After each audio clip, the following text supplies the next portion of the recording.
So, one of the things that I've definitely thought about in relation to this is shared responsibility.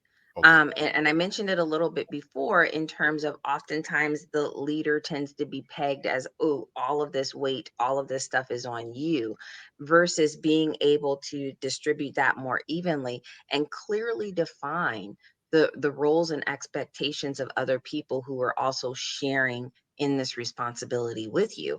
And I believe that's a part of what you just said in developing relationships.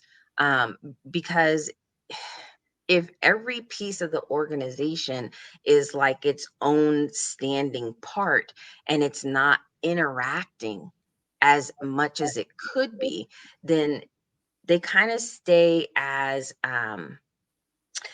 I guess the best way I can describe it is kind of like strangers. Yes. Without there being a relationship, then there is also no sense of responsibility to each other. Yes. Within that organization, there is no sense of, oh, I don't want to let John down. I don't want to put Mary in that position.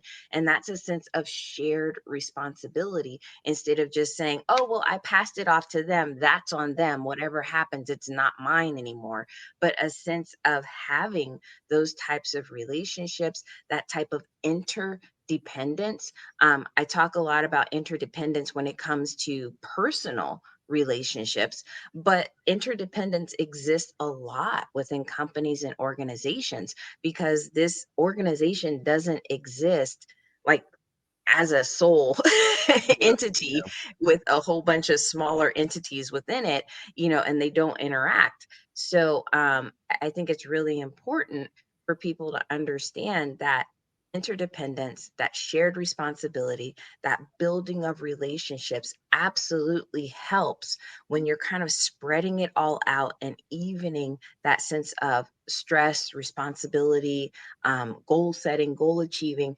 It's spread out rather than placed all on one or two people.